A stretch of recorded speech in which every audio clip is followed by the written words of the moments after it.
Hi, in this video I'll be talking about lobular breast cancer. What is lobular breast cancer? How is it diagnosed? And how is it treated?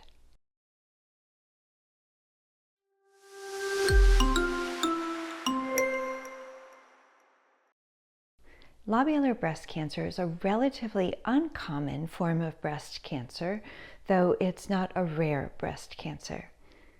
Unlike infiltrating ductal carcinoma, infiltrating lobular carcinoma starts in the lobules of the breast.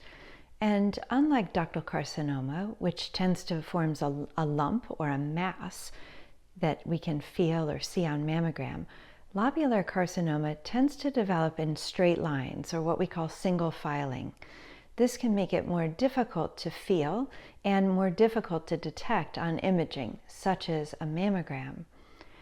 Most people diagnosed with lobular carcinoma will feel a thickening, although we can also see nipple inversion, redness, or warmth of the breast. This is not the same as inflammatory breast cancer, which is inflammation of the majority of the skin with redness and usually a very difficult time finding the breast primary. Lobular carcinoma is about 5% of breast cancers. It's usually estrogen and progesterone receptor positive and negative for HER2, though not always. That's just what we tend to see. And grading is a little bit different in lobular carcinoma from infiltrating ductal carcinoma. We do assign a grade to lobular cancer, which wasn't always the case. This is a more recent thing over the last 10 to 15 years or so. How is lobular cancer treated? Well, it's treated really the same way as other breast cancer.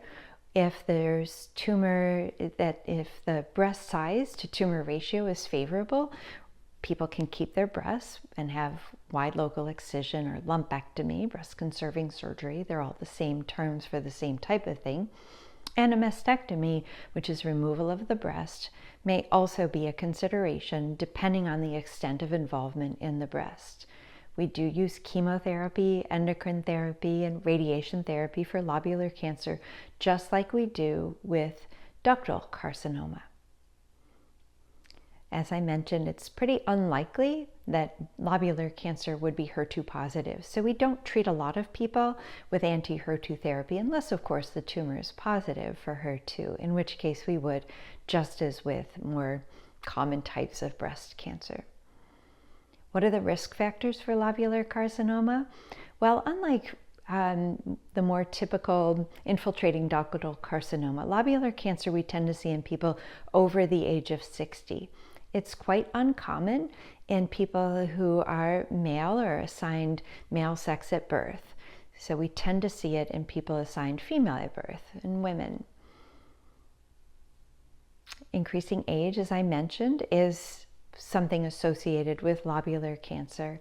And as I mentioned, it can be a little bit harder to find on screening mammogram.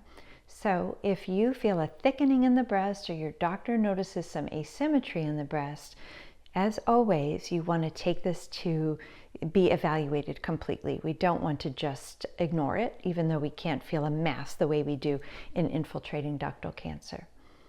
As with infiltrating ductal cancer, we take a look at the lymph nodes, and that helps us decide whether or not, along with the size of the tumor and other characteristics, if chemotherapy is part of somebody's treatment regimen. I'd like to spend a moment talking about lobular carcinoma in situ. So lobular carcinoma in situ is actually not carcinoma. We've gone to calling it lobular neoplasia, which just means new growth. And LCIS, lobular carcinoma in situ, or lobular neoplasia, does not increase the risk of lobular cancer. It is associated with a slightly higher risk of a subsequent or concurrent invasive cancer. But unlike ductal carcinoma in situ, or DCIS, it is not cancer. I know that sounds really confusing. When we label something carcinoma, it sounds like cancer. But LCIS should just be considered an increased marker for breast cancer, not just in the side that had the LCIS, but in the other side as well. It's something that is a characteristic of the breast tissue, Now, if somebody's diagnosed with LCIS, we do now recommend a biopsy to make sure there isn't an invasive component present. We'll put more in another video about LCIS, but I did just want to mention it here. I hope this has been helpful to you. If it has, click like. If you want to see more of our videos, you can subscribe. And if you are interested in knowing what treatment options might be available for you, visit yerbba.com for your personalized report.